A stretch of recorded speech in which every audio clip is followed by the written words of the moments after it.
You sailed away and left me with nothing to say. You already knew I would come searching anyway. So I sailed across the sea to see if you were there waiting for me, but you were not. So I sailed back with a broken heart.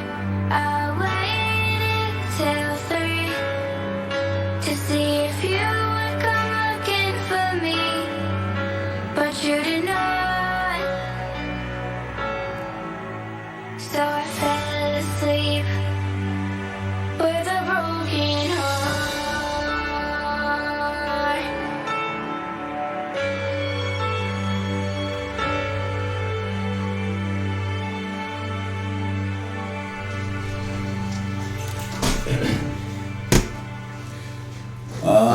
What day is it? 2020. It is 2020, 2022. 2020. I don't have any other Twin. Yes, we got. Hey, listen, you guys remember Living Color, right?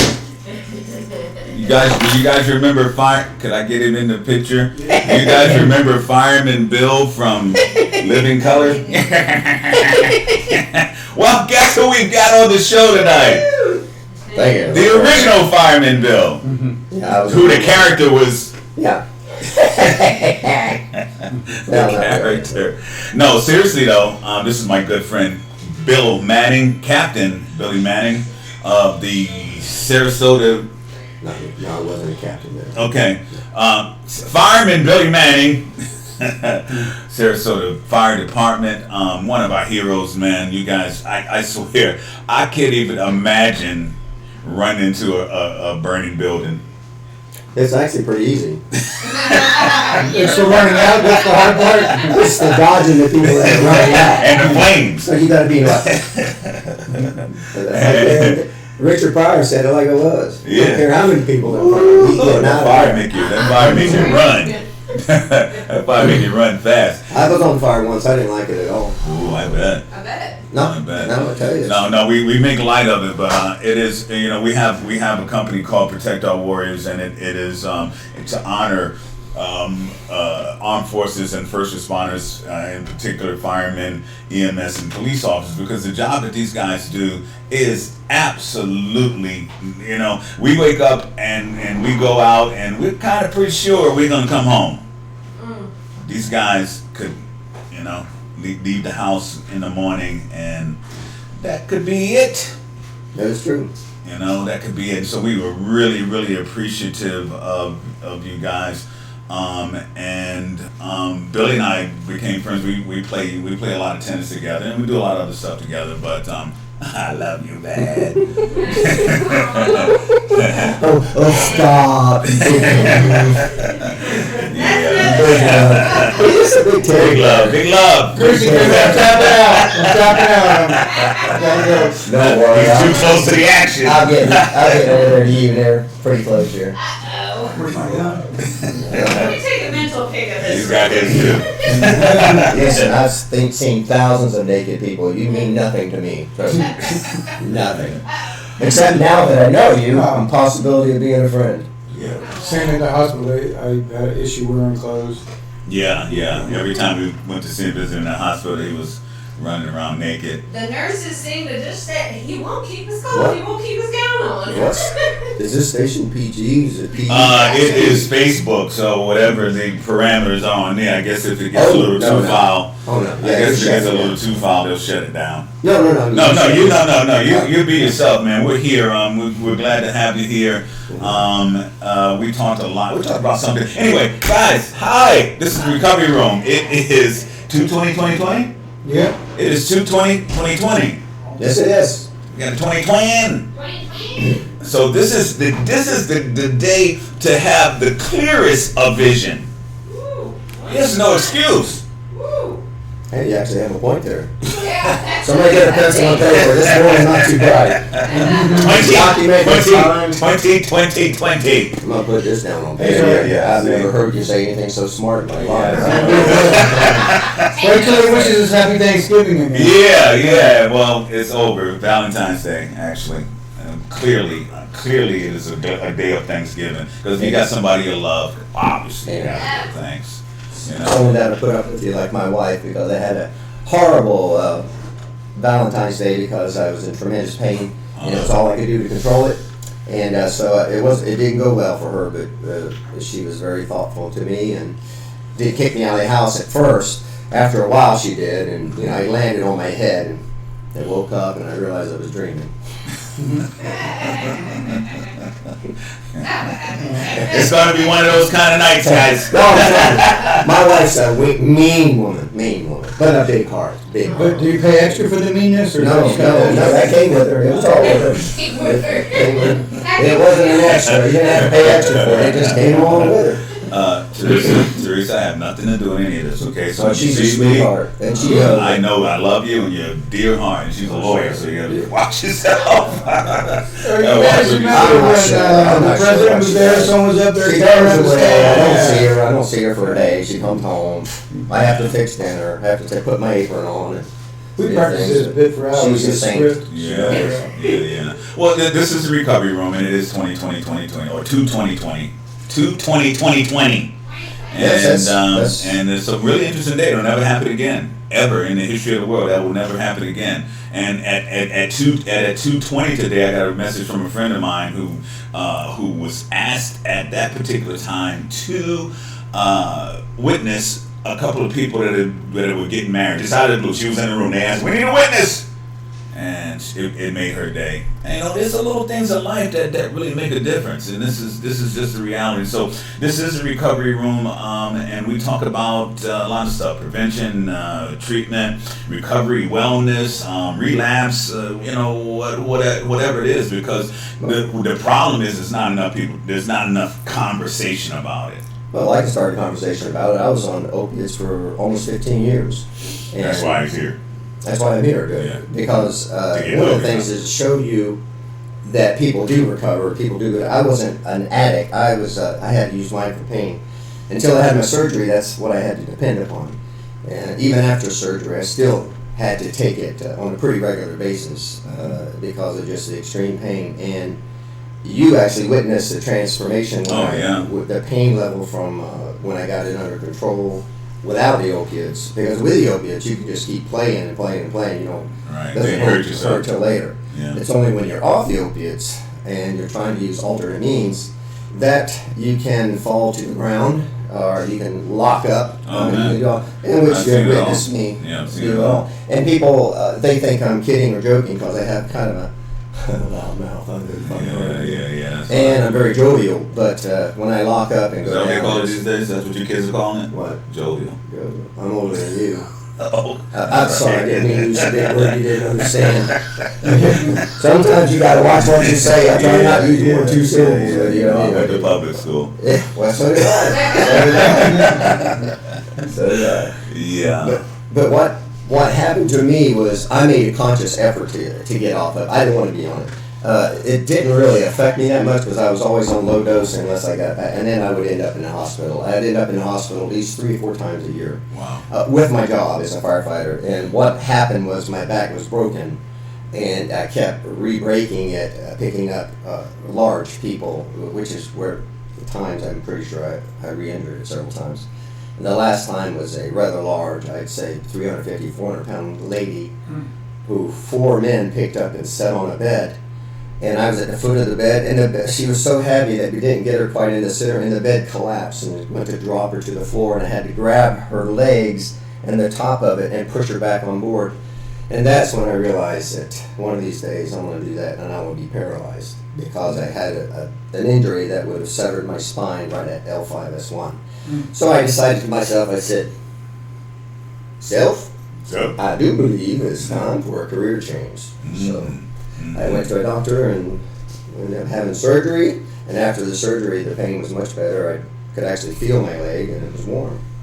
And so, but I still use opiates. I had to. There's no choice.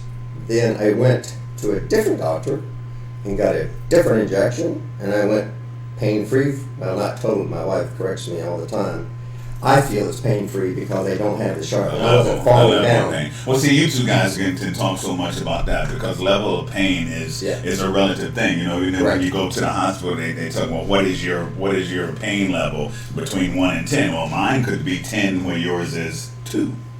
You know, and that's the reality. But and this guy's the same way. I mean, he's been injured. I'm sitting between the injury-prone people. No, but.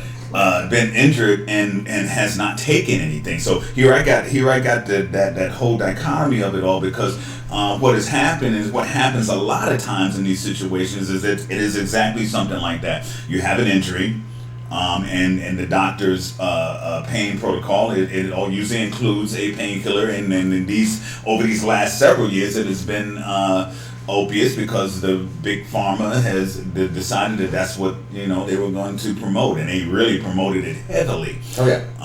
Now some people like Billy could take it and not get the addiction, but some people have. No, I wouldn't say I wasn't. Oh yeah, here we go. That's I wouldn't say I wasn't addicted to it because I was addicted to the pain relief. Right. I wasn't addicted to. There's a clear, there's a distinction we haven't talked about. Right, see, because an addiction is something you crave and you have to have. I never craved and had to have it until that pain got really bad. Really bad. And what happens when you have chronic, serious pain, I'm sure you can testify to this, is that you always have a certain level of pain. Mine fluctuates between like 3 and 6 at any given time.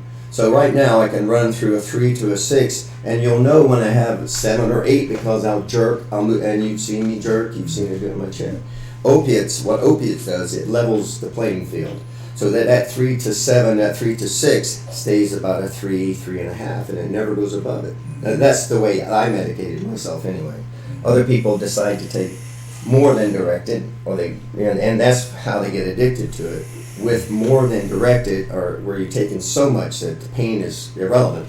It's just for your psychological purpose. It hits that pleasure center. Right, and then that's what you're dopamine seeking. release, and then you have all the things that make something that powerful addicting to the person with that tendency, which certain people do. Like myself, I'm a firstborn son of an alcoholic parent, so I have a tendency for addiction, and I know it. It is true. So, it's genetic. Right, but to be honest, I have to admit I'm addicted to crack. Oh, it's just a different kind. Fireman humor. Listen, I should move over here. You two should sit next to each other. I don't trust that They got this. Let me keep these guys separated. way. This is a reverse Oreo here. Inside out. This is Hey, true. I wouldn't let him in my house. There's all I got. Oh, wait a minute, you already I've been been. to your house several times. That's for the other show. Yes, That's yes. where my wallet went. Oh, As a matter of fact, I was saying that because I forgot my wallet at home. Around driving around without the damn wallet. But guys, but seriously, see, this is a classic story, right? It's a classic story. It's just like the athlete, okay, star athlete, running up and down the field, basketball. Has an injury, torn medial meniscus, whatever the heck it is, back injury, and gets put on this pain med, program, pain management, and likes it. Mm-hmm. Brett Favre clearly had a huge addiction. Because you take it, and if it hits that pleasure center, and it alleviates some stresses, or so it seems. And for some people, if it gets them to what is like a self-medicated level of, wow, this kind of feels, I'm not real stressed out, and I'm not, it kind of feels like I'm right in the zone there. Like I said 1,000 times, it's only pain. It's only pain. I know, like when I cut my finger off, cut it off, picked it up off the ground, drove myself to the hospital, they put it back on. But that's a different type of pain. Yeah, it hurt. I don't recommend doing that to anybody, but No, that's a different type of pain. See, there's certain pain that encapsulates you. There's certain things. I've had over 200 cracks in my spine, shut on my pelvic area 4 times. Oh, that's good. That's really When good. I broke So my you have a lot- fingers, and I walked out of the hospital. I didn't walk Well, that's out of good the for you. hospital. I would not recommend that on a regular basis. No.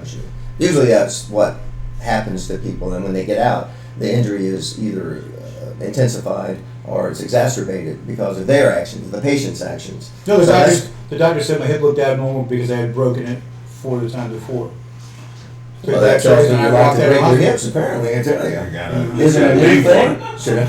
Listen, I may have to have a hip replacement because of my back injury and from limping. I limped for almost 15, and I still do actually. I limped for almost 15 years in the fire service. Sometimes it was really bad. Sometimes I actually drug my leg. So they told me I may have to have my hip replaced.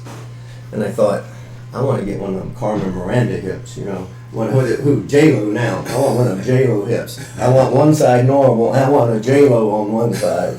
Just all that. So what you gonna do with it? I don't know yet, but I thought it'd be an oddity and I'd probably make money doing it. Yeah, you would. Because I'm a pretty odd You individual. could be at the Super Bowl. Yeah. I can do both sides. J-Lo and the two. Yeah. And John Paul or whatever the husband's name is. Yeah. So you're kind of having a wardrobe malfunction? Oh, his butt fell off. Yeah. I have no ass. My ass fell off. That's the total. I don't know. I got like Tigers. 35 and my ass just disappeared. I can't even keep my pants up. And so it runs in my family because my cousin, he was wearing his pants down to his knees 20 years ago. And I thought, man, he said, "Trent, look at these young kids now are doing it." No, because he has no ass. You have no ass. There's nothing to hold your pants up. Trust me, I know. My wife tells me all the time, "You ain't got no ass." I go, "I don't." But she Anyways. Yeah. nice. At all. And It nice. happens. Yeah, it happens to the best of them.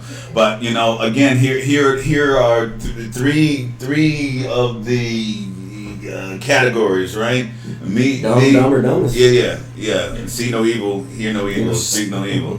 But realistically, we got a guy who has traditionally not taken any pain medicine. In fact, he was in so much pain at one point that I asked the doctor to give him something for pain, and he may have taken one or two at the most, you know, and then got over it. And then you got me, who was like the junkie. You know, he was like, "Can I give me what else you got? Give me some more of that, and give me some of that," because I had addictive personality. And then you got the guy who had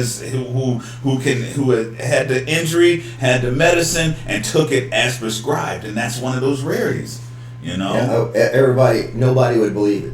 Yeah. They thought every time I told someone that I took opiates, they gave me a dirty look. I had friends who stopped being my friend because they found out I got my opiates filled at a drugstore where they worked. They ignored me after I had my drugs filled there. Wow, you Yeah. see, and that's the stigma. And I had never lost a prescription. I have never given them to anybody else. Well, I can't say never. Never. But, Yeah. you know, someone, my back's killing me, you know, maybe give some to a family member or something occasionally. But the way people look at you, they look at you There's a like stigma attached. you're a drug addict. And, Yeah. and I wore a uniform every third day, responsible with, had control of narcotics, extremely powerful narcotics. I had control of drugs.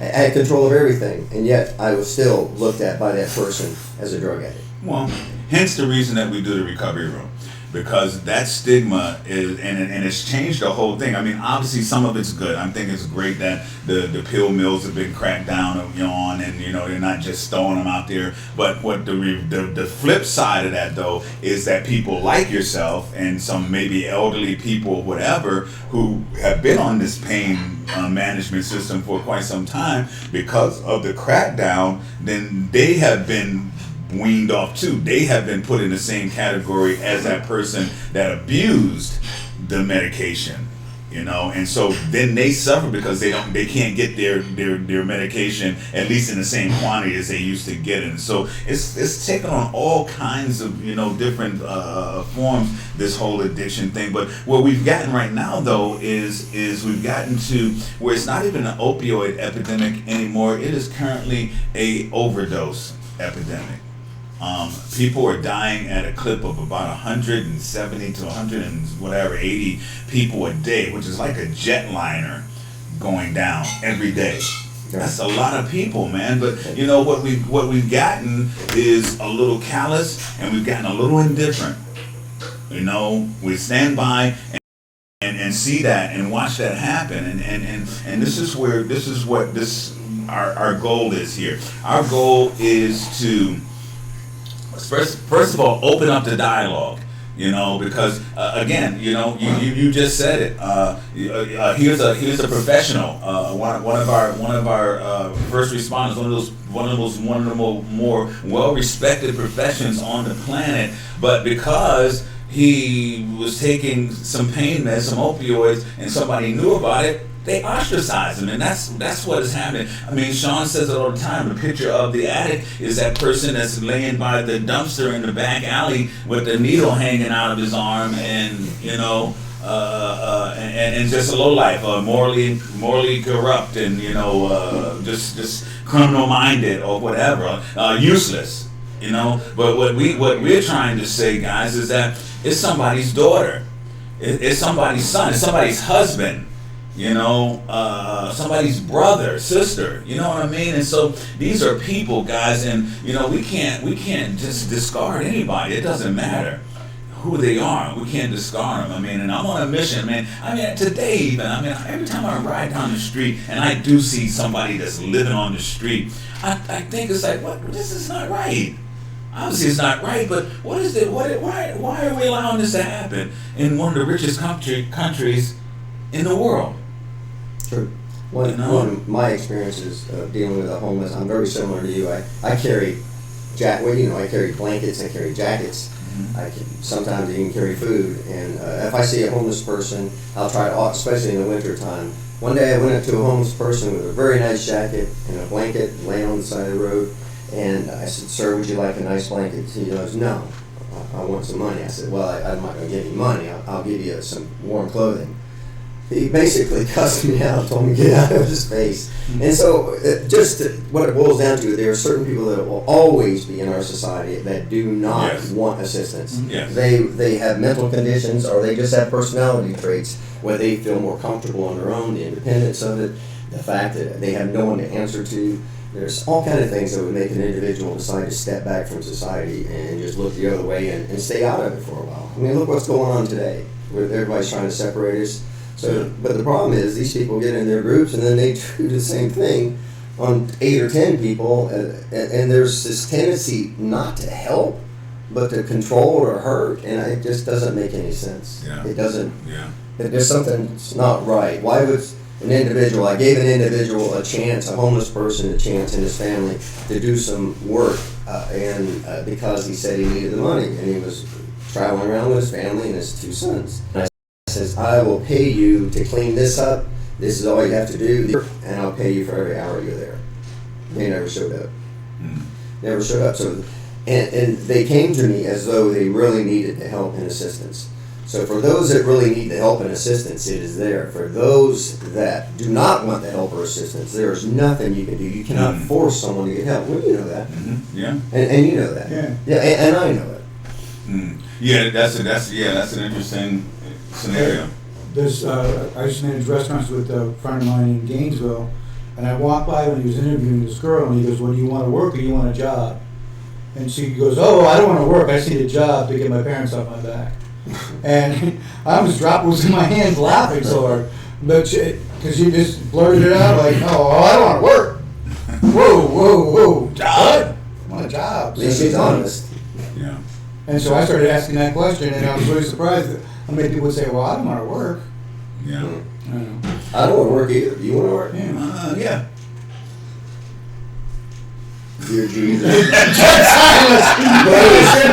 Don't strike him down right now. I want to work on that. I want to work on not working. Just let him repent and come back to you. I want to work on not Let me working. get my feet a little higher. Get your boobs Get my out. feet a little higher. There's a flood of something coming. Something. I smell it. What's that I smell? It's you. Talk smack.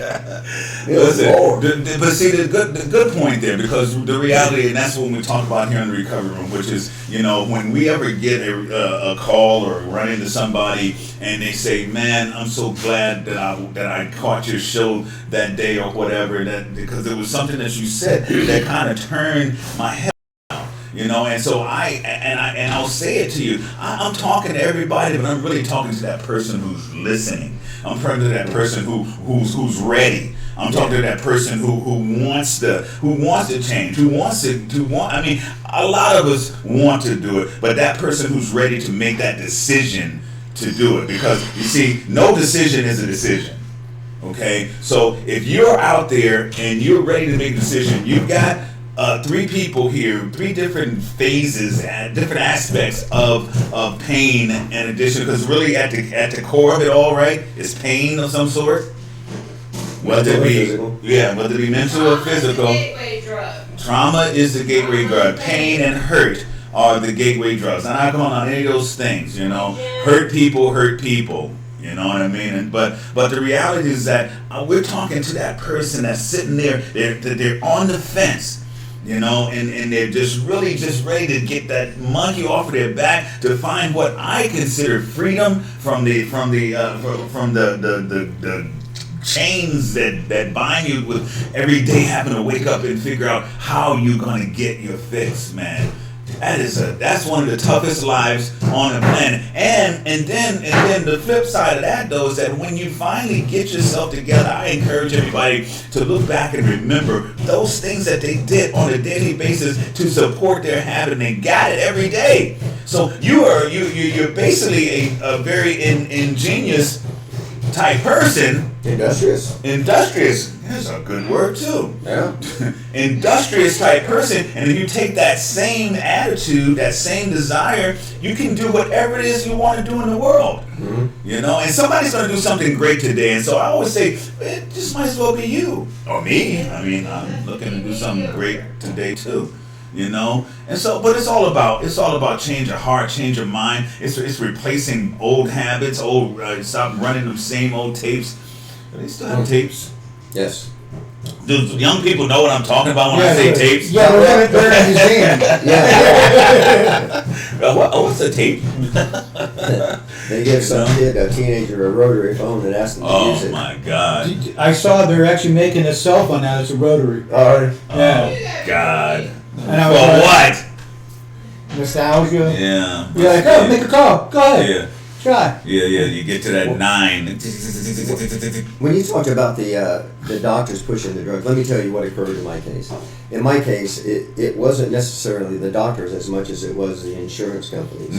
Because this is what it boils down to. I had a repetitive injury that kept reoccurring, and I ended up in the hospital, so they would throw drugs at it. Pain relievers, muscle relaxers, antidepressants, whatever they thought would help me.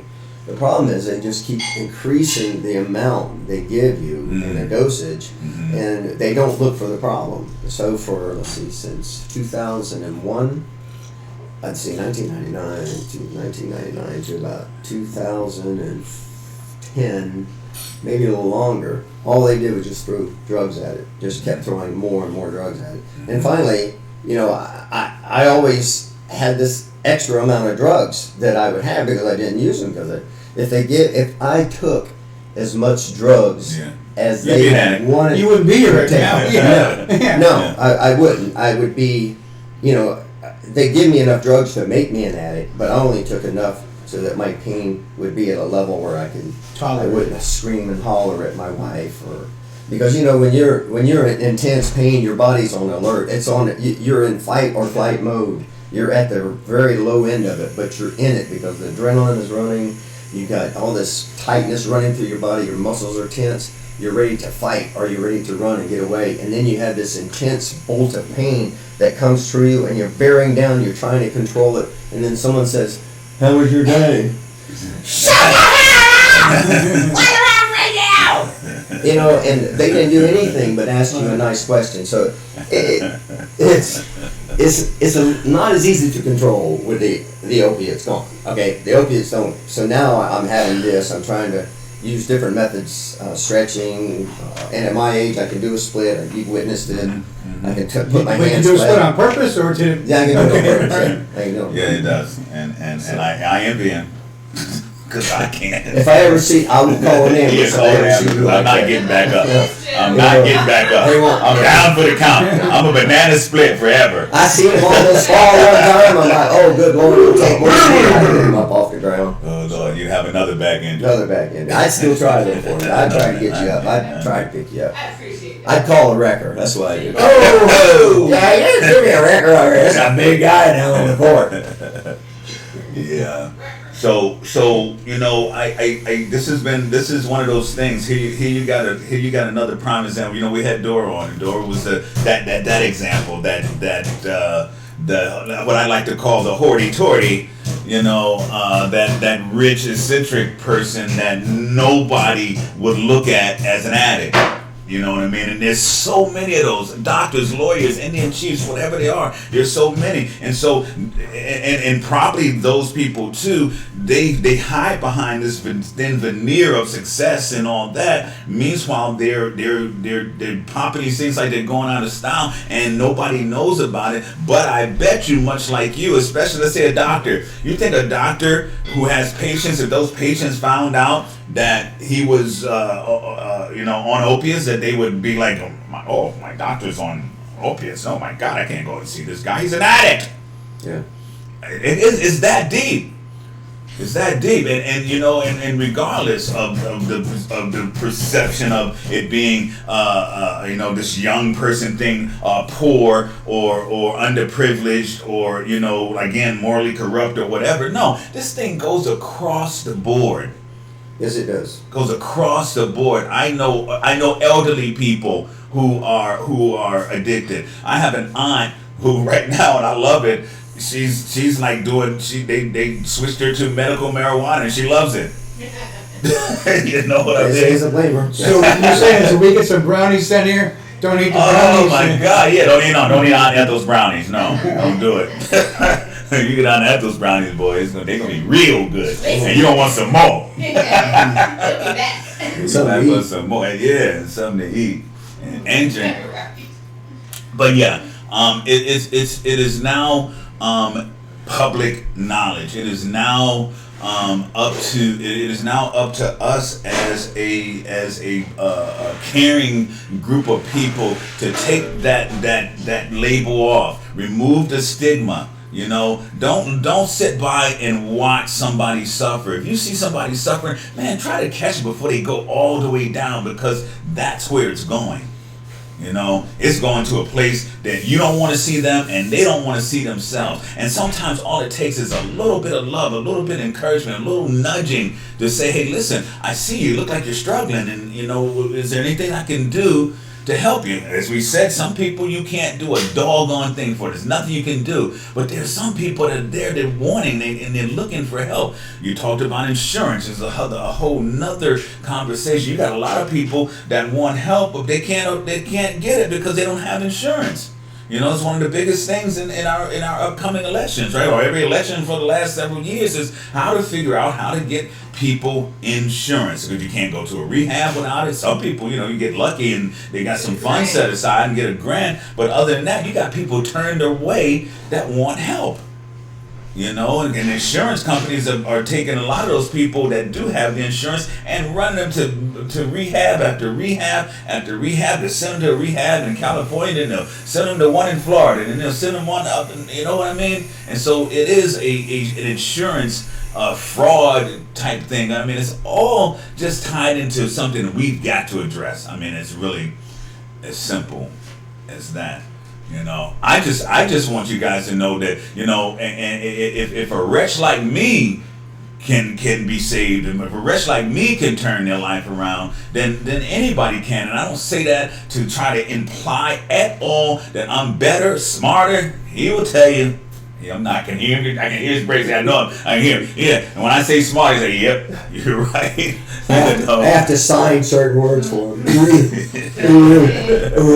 or Shout out to Vicky Guy. Hey, Vicky. Your cuz, Buck. Jim Hey, what's Fulton, up, Buck? Billy Skinner, Randy. Hey, Billy. Hey, Randy. What's up, guys? Hey, listen. You know what I love? What we do here. We're not trying to get any accolades. We're certainly not trying to make any money. Well, take that one back. We're always trying to make a dollar too, but not on somebody's back. You know what we are trying to do is spread a word and get some other people to spread. And it's all I love my my one of my proteges, I'll call him this for lack of a better word, Billy. Billy is a good friend of Christie's, and they were out there on that street together. And to see both of them still alive, first of all, still alive, is one of the main things, but now striving and finding their stride, you know, and so what we want here is we don't want people to be like us. We want people to be like themselves, their authentic selves. We want them to find what it is that makes them feel good, gives them purpose, gives them a passion in their lives. And that's the goal here, to say, listen, I used to be a hopeless dope fiend, but now I'm a dopeless hope fiend. I'm a hope dealer. Well, I used to be a dope dealer. Well, I've never been a dope dealer. I've always been a hope dealer. But you know what? I've never told a person a lie. If someone asked me, for 37 years, I've made life and death decisions. If someone asked me, does it look like I'm going to die? I said, oh, yeah. That's ain't but a few minutes. I'm telling you right now. No, I didn't do it like that. But you know, Yeah. but what I do, I always treated that person, no matter what, with the respect and dignity of that person, because I've been homeless a couple of times, and I remember I lived in a school bus. My family lived in a school bus, so I don't know. I was maybe call it a mobile home. Maybe I wasn't sure what I thought it was. Was you learning anything? I'm the only poor white child in the South that's probably lived in a sharecropper's home. I lived in an old sharecropper's home when I was young that was so, it had clapboards on it, I guess they call, that you actually, when they turned the light on the inside, which was a single, strong, little light hung with a bulb, you could see outside, or if you walked outside, you could see inside. So yeah, and I'm supposed to be a drug addict, homeless person, because I chose not to be. I used to be a very violent individual, extremely violent. I would fight at the drop of a hat. One of the reasons I did not was a gentleman that I attacked, and he basically looked at me and said, "Why did you do that?" "I told you it was an accident." And that simple statement changed my redneck way of life. And I wanted to do something to help people and not beat people, because I was raised as a redneck in a junkyard. I have all the scars on my arms from the metal and everything I got cut by. And my way of life was just beating people up. So you guys want to have, when we step out, you guys have a redneck conversation? No, I decided not to be that way anymore. One man's statement. Why did you do that? It is, and there are defining moments. Yeah, defining One of moments. those defining I was moments. 17 years old. Yeah. I still fought, but it was always to beat up a bully, because I considered myself a bully, and I look back at the way I acted, and I was an asshole. So I didn't like that. And today you're a whole ass. No, I'm sorry. Whoa! That's why I made you as a friend. Yeah, whatever. Yeah. I read this thing online the other day. It said that when the baby's being born inside of a woman, that the asshole is the first thing that develops. So we're all born as assholes. Some of us still stay assholes, but No. we're sure to those that I way. believe the head and brain is the first thing to develop. But it's not asshole first. And some people, you would think they came out asshole first, because they are assholes the rest of their life. But I don't And some think people do. It's called breach. But anyway. True, but the asshole is not the first thing that comes through. Yeah, that's true. That's true. Listen, there's always the opportunity for change, folks. And just like Billy said, I had my own defining moment. I would never forget Coach Clark at Hunter College. It was a bunch of us. We were out there robbing and stealing. That's what we were doing. We were running up and down the street. And one day we went by Hunter College, and he was out front. He said, whatever he said, guys, come in. I want to show you something. He took us in, and we took us in to Hunter College. We went and we got involved in a program we had. It was about scholastics and athletics and all that. And he showed us some kindness, and he showed us some love that us as young black boys hadn't had in our lives, and oftentimes that's one of the problems is that that lack of a male role model. You can take it anywhere, because we got all that testosterone just running through our system, and our minds are developing and wanting to do all kinds of stuff. And all it took was one person to show some concern, one person to show that, hey, and to tell you that, hey, you're not a piece of junk. You know, you're not this rabid animal running up and down the street that people view you as. You know, you're a valuable person, and he showed us, and he did it consistently. And so, you know, there's this opportunity for change, and that's what we talk about, right? I mean, that's what this whole thing is about. If it's about anything, it's to say you're not stuck where you are. You know, most of us, because of the things that we've done. You know, people we've stolen from, or whatever. We feel like we're like the, you know, low lives, and you know that our lives are over and we can't come back. But no, I mean you're like see, our biggest fear is not that we're inadequate and that we're low lives. Our biggest fear is that we have the potential to do just about anything in this life. But the thing is that it takes that. What did you say? The woman said she wanted a job. No, she didn't want to work. She wanted a job, but she didn't want to work. It takes effort. It takes a lot of effort. It takes a lot of effort, you know, and clearly your bottom line. I mean, your bottom line is that when you hear that work word, embrace it. Embrace it. I mean, you know, and even to this day, you know, when like sometimes I find myself up really late at night editing on a computer or doing something, but I'm headed in a direction. I'm there. I got a purpose, and it feels good. You know, it's work, but it feels good. You know, it's not shoveling, but you know, to be able to concentrate or sit for a few hours, you know, at a computer editing, doing whatever, it is some work. But you know, it's like I said the other day, working with my father as a general contractor. We would go up to somebody's house and they were dated, and we were supposed to be, you know, restoring it. And my dad did aluminum and vinyl siding, and so I don't know if you've seen a house go from what it looked like and then it had siding on it. It looks like a brand new house. You know, I mean, that is us as the addict. I mean, we are dilapidated, but you can get like a makeover.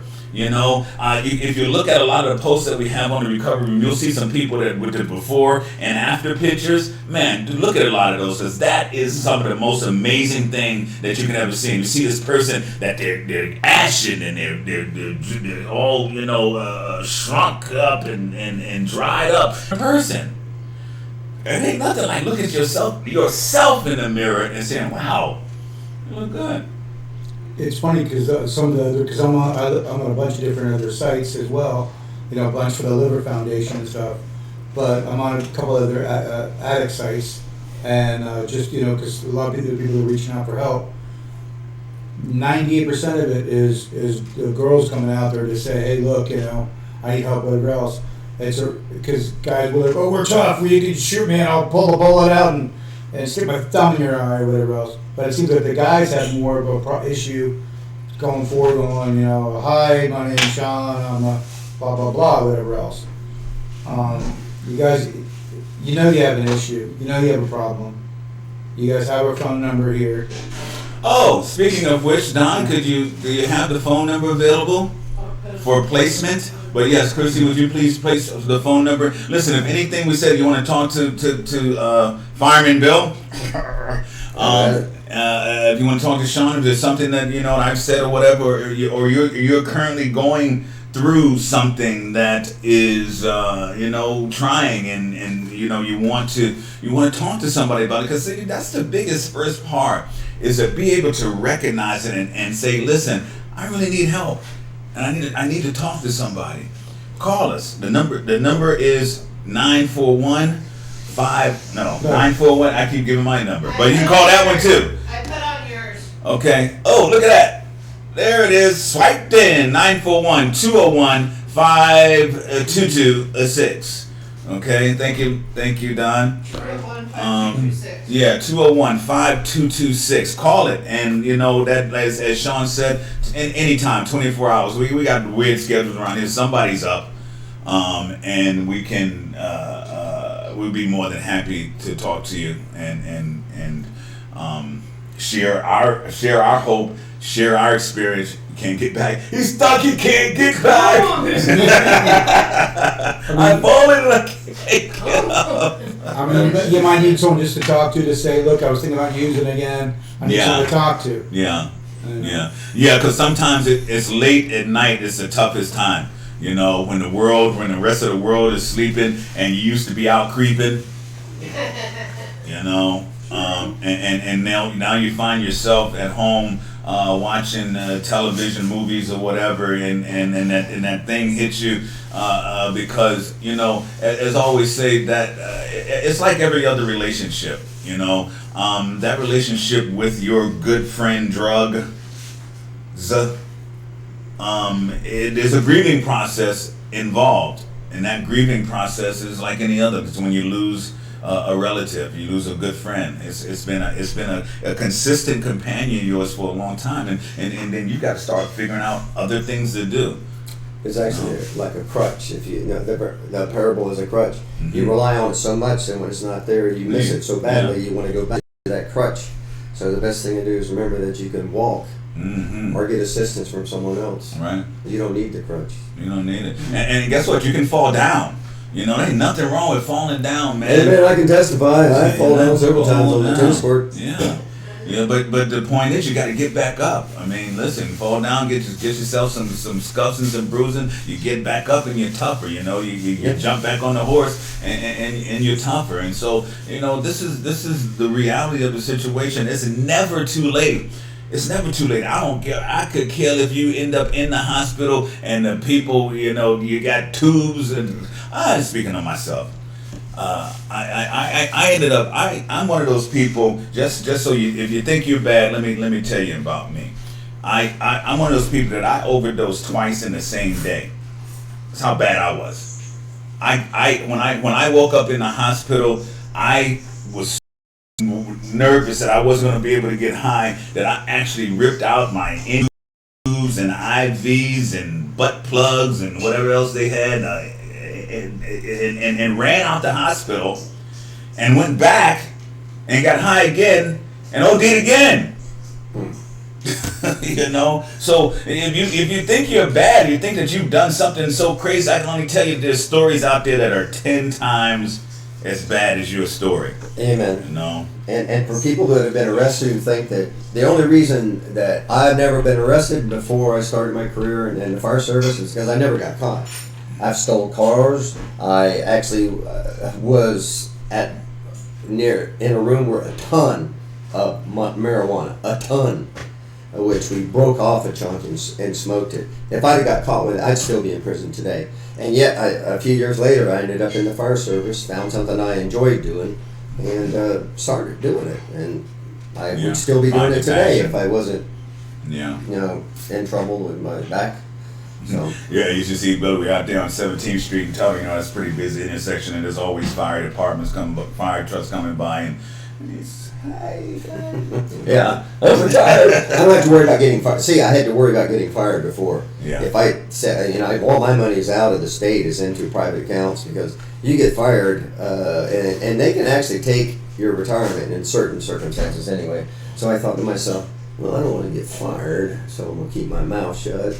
And my back hurt so bad I couldn't do my stand-up comedy, but now they can't fire me.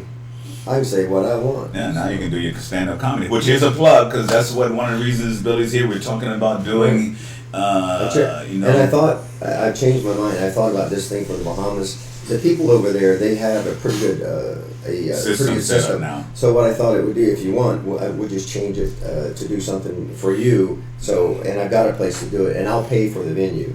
So, because I want to. You heard it here first, folks. Yeah, and it'll be at if I can arrange it, which I'm trying to do.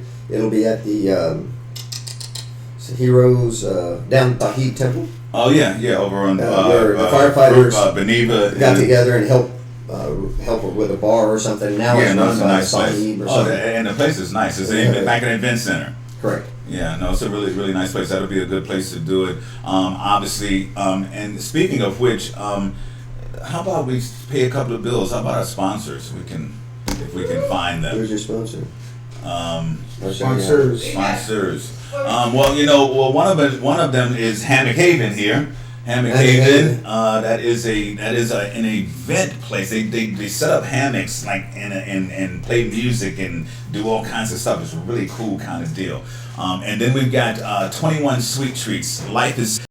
and full of treats. God, we go there and the food and the treats are so. The owners are really cool. And then we got protect our warriors, and that's one of those companies that is about firefighters, police. So maybe we can do something for Protect Our Warriors. That would be great to expose them to this audience that you would be able to expose them to. And so, it's always pleasure. Right now is one that people really needed to hear. Someone who is open and honest about it. First of all, because so many people are hiding behind some, curtain, and when the truth comes up, man, there's that old saying, right? That the truth will set you free, and it is absolutely the truth. Yeah, it is. Like I say, I was in fear of losing my job if something went wrong, but everything was prescribed. I never did anything illegal that I was aware of anyway. The way the laws are nowadays, you never know. Yeah. Well, and here's one. I think Sean may have sent me this one. It says, helping one person may not change the world, but it could change the world for that one person. That's a really good, because that guy Harry, I wrote Harry a letter. I'll have to send it to you. But anyway, I wrote Harry and I told him after my 30th year, I believe. And who's Harry? Harry is the guy that I hit that day. Oh. Who basically asked me why I did it. Mm-hmm. And I wrote him a letter thanking him because of him, I went from hurting people to helping people. And in my 30-some years of public service, I know I've literally saved thousands or more people. And I says, not only did I save them, Harry, but you saved them because of you, I was there to save them, because you changed my life. And that gentleman will. By the way, nobody ever touched him in high school again. By the way, trust me. I knew that. I could spin around and kick him in the side of that. I used to do all kinds of crazy stuff. But anyway, that guy changed my life, and he made me into a different person. And I went on to help thousands and thousands of others. It's amazing. So one act, one incident, one defining moment has helped thousands of people, and that's what we're talking about. See, me first. It helped you, and then the exponential value of that is it turned around and that helped a lot of other people. And Sean is really kind of that way too. Sean has been blessed to be a blessing. I mean, as long as I've known Sean, he's been a giver. And so that brings me to this particular part of today's show. We are obviously still looking for you guys to support us. And Sean needs a liver. Okay, you can't live too long without a liver. His has been bypassed, and they've got some special things that they've done, but we're working on getting him a liver. We got an appointment with the liver transplant people at Tampa General. They've informed us that the out-of-pocket expenses are going to be somewhere around $50,000 or more. Okay, he's got some insurance that's going to cover that, but the out-of-pocket expenses is going to be. So we do have a GoFundMe page, and I know people got some feelings about GoFundMe and all that, and I understand. So if you want to do it privately or whatever, we are reaching out to our recovery room family and to those who are outside the recovery room for you guys to go to your people outside the recovery room, and let's make this happen. I mean, I've seen some really good GoFundMe campaigns. Some people, got together and did it. So it's a group effort. I mean, I'm going to keep pushing, and we're going to get it one way or another. But Sean needs a liver. Check out the website. I'm sure we have posted it several times, the GoFundMe, and I guess soon here we'll post it here on the screen. I don't know if that's doesn't make any sense if you have to write it all down because it's a long thing. But if you go to GoFundMe and check out Sean's liver transplant, it'll probably come up. And so I encourage you guys to, $5, $10. I mean, I know that $50,000 is a big number. People say, I can't make a difference in $50,000. Well, yeah, you can. $10 will make a difference in it. Trust me. So there's my plug for saving this man's life. Ooh, wow. Imagine that. Imagine being a part of that. Imagine having that on your record when you go to the pearly gates. I helped save Sean's life. Ain't that worth something? At least one step up. He said, ring, ring, ring, ring, ring. Hello. He answered the door. Hello. I'm here. I gave $10. $18 million. Damn, they didn't open up the door for me. Open up the gates.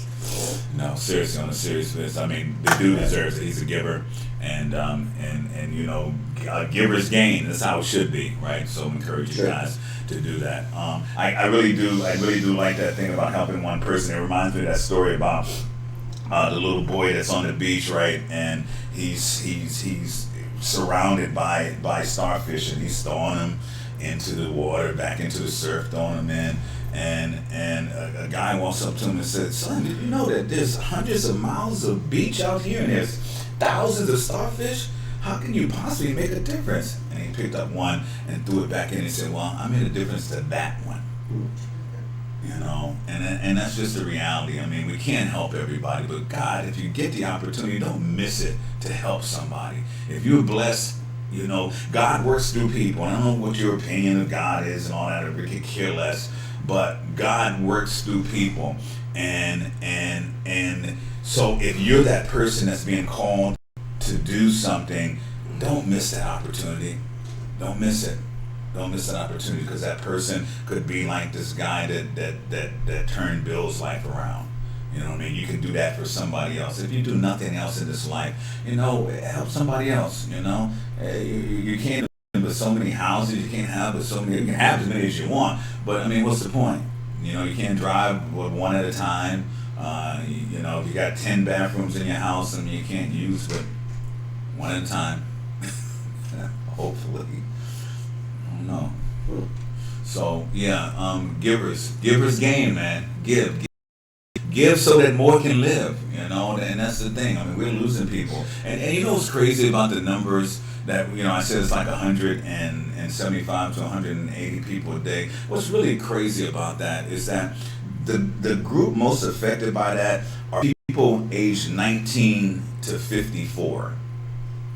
That is the most important period in our life. There, that's our you know, getting ready to go into our childbearing and careers, you know, and into raising kids and being productive members of society. It's wiping out a whole part of our you know, community, our nation, whatever. You know, I mean, for old guys like us, you know, we lose all the young people. Who's gonna take care of us? And it's taking out people that are, you know, that all of them, from grandmothers to grandsons, it's covering them all. Yeah, you know, fentanyl. It's so powerful now that they don't know what they're buying, and so they buy it thinking it's one thing, and when they use it, it's so potent that just a couple of those flecks can kill them. Yeah. So it's an amazing thing, you know. And so yes, it's not even an opioid epidemic. We talked about it, and I don't know if we have enough time. I saw we had maybe a little countdown, but we talked about it today. And I'm no conspiracy theorist by any stretch of the imagination, but I am a thinking person, and I kind of believe that the fentanyl was a weapon of mass destruction. It's been proven to be weaponized. Mm-hmm. The Chinese have proven to weaponize it, whereas it can be used, and it's so deadly. There's 1-2 flakes in your nose with a blow, just like that, walk by you, and it would kill you. So, but they're not sure if it was. They think it escaped, but people have gotten it, and then they made it even more powerful. So now there's mixed. They got carfentanil. Yeah, carfentanil. Sipping it over here, and people are getting the wrong thing, and it's killing them. Yeah. I'm killing them dead. I'm not talking about maybe we can save them. I'm telling you, no, there's no chance to save them, because once it gets in their system so rapidly and it's so strong that it overwhelms the respiratory system, the circulatory system, the nervous system. Down it goes, and everything shuts off. Yeah, and I've seen it. And speaking of that, if you're not a transplant donor, you can't take it with you when you're gone. You know, change that checkbox on your driver's license. Amen, brother. Amen. You know, that's a good idea. all my stuff's all messed up because of my liver, so I can't donate anything. But like I was thinking, if whenever I do pass, I might donate my body to science and figure out how was this guy still walking or whatever else, or you know, missing some marbles. Yeah, you like that? Who's that? Who's Ozzy Osbourne? And what's the other dude in the Rolling Stones? These guys, we want to know how you guys. It's a different thing, right? You know, how you guys even still walking? It's amazing. Well, it just proves that maybe drugs and alcohol don't kill you. They Yeah. just make you look like you're dead. Yeah. It preserves them like it petrifies them. I was just gonna say. Alcohol it's is like preservative. Yeah. I saw this little cartoon and it was showed Fred Flintstone watching TV, and it showed Keith Richards in the TV. It said Keith Richards' first concert. And I was like, That's pretty And as far as funny. smoking goes, as me being a newly non-smoker, my pastor said to me, it says, you know what, T, you won't go to hell for smoking, but you'll smell like it. Hey guys, thank you so much. Another day down. Have a great weekend. It's Thursday. We'll see you guys on Monday. Thanks, Billy, for coming in. Sean. See if you were there waiting for me, but you were not. So I said